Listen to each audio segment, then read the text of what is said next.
Rex Ryan is a pure Chiefs hater. On NFL Sunday Countdown, he claimed that the Chiefs have one of the worst offenses in the NFL, which is completely false. Now, I would be the first to admit it doesn't look pretty at times, but they do enough to win games. They're decimated at wide receiver, but are still finding ways to get it done.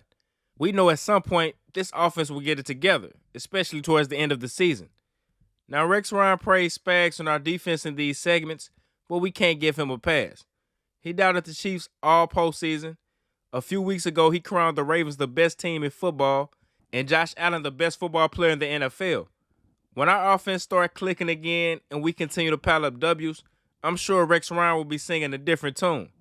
Check out both of his segments, one from NFL Countdown and the other one from Get Up. Let me know what you guys think about this in the comments. Hit that like for the algorithm and subscribe to my channel if you haven't already. Thanks for watching. With all of those struggles, I mean, the Chiefs are sitting there without a loss so far on the season, and they have Patrick Mahomes. But as we get set for the Super Bowl rematch, which of these offenses scares you more? Oh, I mean, the 49ers. And it's not even close. And this is without Christian McCaffrey because, look, I think Kansas City is one of the worst offenses in football.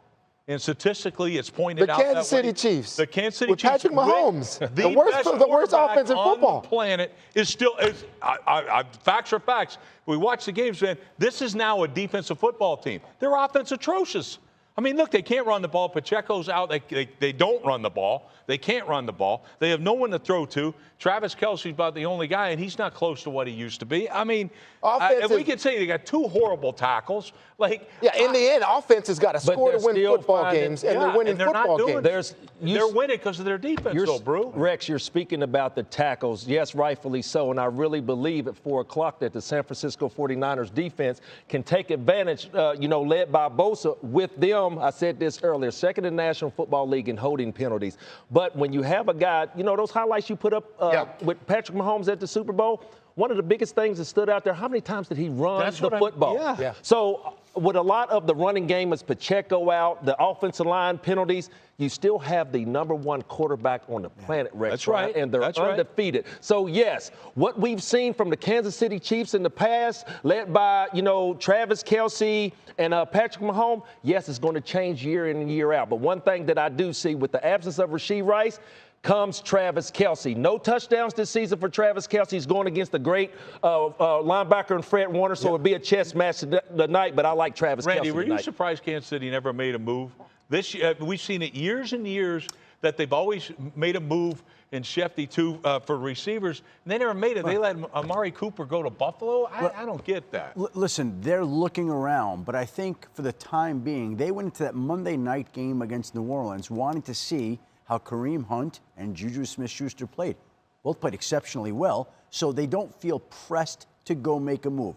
They're monitoring the situation. It would not be a surprise if before the November 5th trade deadline, they jumped in there, but they're not going to go all in. And it has to be somebody that knows the Chiefs offense, that's worked with Patrick Mahomes. So you could say Amari Cooper or Devontae Adams or some big name. But the truth of the matter, it's more likely somebody like DeMarcus Robinson with the Rams who knows the offense and knows Mahomes. Yeah, I mean, we're talking about offensively here, and I'm gonna talk a little bit about Brock Purdy because I like the way he's playing, but still, listen, Rex, they're a good offense still, but there's some common sense things that they've failed at in critical situations, and we got plenty of evidence from the Super Bowls that show that, because when the game's on the line, they can't deal with this Kansas City defense. The black and white, what it's gonna be, Spags is gonna bring it. Does anybody, is it a secret in the stadium that Spags is going to bring it to critical situations in the Super Bowl when they happen? They're right here. 3rd down. You think 16-16 with 2 minutes left in the Super Bowl is important? Absolutely it is. You got to have it right here. Spags is going to send the house. McDuffie gets the ball disruption right here, gets his hand up. They're off the field. They kick field goals, okay? Here's another situation. Tied, overtime. This is the drive that you wanted to start the overtime. You couldn't get it done in 4th and 4 because you don't block Chris Jones? What are we doing there in terms of offensive systems right there? They're blowing it when the game's on the line, and that's really what it comes down to with the San Francisco 49ers. I love your tape right there because that's what I was talking about. They're a defensive football team. They attack with their defense. Spagnola's doing an amazing job with that. That's what gives Kansas City the edge over opponents, is they are a great defensive football team. They beat your protections. They do all that type of stuff. And so to me, this has nothing to do with their dang offense. Eventually it clicks. I love to play against this offense now. And you're saying the Chiefs are a great defensive football team. Yes. You're saying the Niners offense, though it hasn't come through against the Chiefs, has been exceptionally strong. I'm just telling you, the Niners defense, as great as it has been in recent years, as great as Fred Warner is, and he's an all-time player, this defense is not performing at the same level that it was in recent years. They've lost Eric Armstead. They've lost Javon Kinlaw. They haven't gotten the same production that they've needed. And so when you speak, with coordinators, when you speak to other teams around the league, they say like it feels to them like something is missing from the 49ers defensive line. It's not the same defensive line. It's a defense that's blown leads on the road against the Rams. It's blown lead on the road at home against the Arizona Cardinals. They haven't closed teams out like the Guardians, right, in baseball. And so this defense, as great as it's been a little off this Which year. is why they were so aggressive last year. They know that D-line has to be the key, right? Chase Young. When they brought in Chase Young, hoping that he was the difference last year. He's gone. Yep. Yeah, now he's gone. So that D-line, actually, that's what predicates this defense. And if they're not playing well, you're right, Shefty. It's tough. Yeah, go ahead. I was just going to say that, I mean, that's what happens when you rely on just your front four to get pressure on the quarterback. And that's why you see, you brought up the stat about Mahomes has been trailing by 10 points, what, 3 times? Yeah.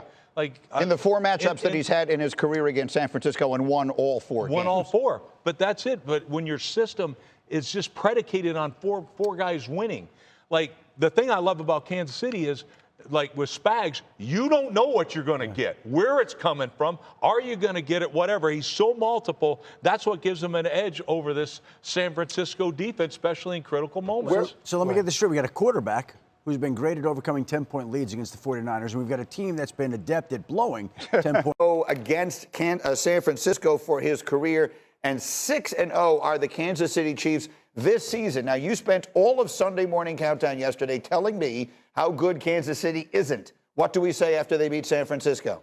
Their defense is damn good. Like, it's a defensive football team, Greeny, and that's what I said yesterday. And case in point again, Steve Spagnuolo, his unit, man, do they play. Like, you talk about playing as a team, playing as a unit. Nobody's doing it better than Steve Spagnuolo and that Kansas City team. But offensively, suffocating. They're rushing the passer. By the way, they're stopping around. I don't think anybody's had over 50 yards rushing against this Kansas City defense. Right. And, by the way, they suffocate you with their pass coverage and rushing the passer. This defense is absolutely legit. So, D. Wood, elite defense, plus Patrick Mahomes, plus Andy Reid, plus a move you know they have up their sleeve. They will get a wide receiver before the trade deadline. It won't be one of the big names. They won't do what the Jets do and go out and get Devontae Adams. They'll get someone like Kadarius Toney or Mecole Hardman, as they did each of the last 2 years, who, oh, by the way, wound up helping them win the Super Bowl in both of those cases. Does that make Kansas City the team to beat in the AFC, yes or no? I'm always taking Kansas City until proven otherwise. What I call Kansas City, they're winners. There's no other word that I can use to describe the Kansas City Chiefs. The contenders from the pretenders. That's what the Chiefs are. By the way, this play here, Teddy, I'm sorry, I have to do it. I know you don't want to comment on it. Cindy, roll that reel one more time. That one there with just when he trucks the guy. Because Patrick Mahomes, because the refs would actually let that go at the goal line, and this is the result right here. But you know what? Teddy? Crazy. And truckle, because that's how he plays. He's that type of guy. This was a little bit the San Francisco 49ers. I think this was a big brother game. This was sort of telling the 49ers, you got a lot of excuses. I think they heard a lot of excuses about overtime and all these other things that we should have had you and all that stuff. They proved a point. They validated it. You know what special players do in this thing? They love to play the game. Watch him. Is he not having fun? Yeah. He's giving the little pump thing to Fred Warner, for goodness sake, like he's going to throw it. He ain't doing that, but he's just having a blast. He doesn't go out of bounds. Like, this is crazy. Like, the kid's just like that play. That play, by the way, on a third. Had at the quarterback. 49ers have to answer. after this one? Because, I mean, I said yesterday, I was saying that, hey, man, you need some type of validation that you can compete or have some type of victory against the team that's taken you for 2 world championships, and they still have no answer. But here's the problem, Teddy, and God bless Ricky Pearsall. Thank God he's healthy and he's able to play yesterday. But, I mean, no Brandon Ayuk, no Debo Samuel, no Christian McCaffrey. How many teams are going to be able sorry? No Jennings. Yeah, Juwan Jennings. Yep. My point is, all the guys that you think of when we think of San Francisco and these teams in this run. They showed you how they could hang a little bit without McCaffrey, but you keep going down the line. Lost everybody. Just had. That's it. 49ers Super Bowl window is closed. It's close. It's close. I will say this. The one thing about the 49ers, once you get in the door, you damn well about to take advantage of it.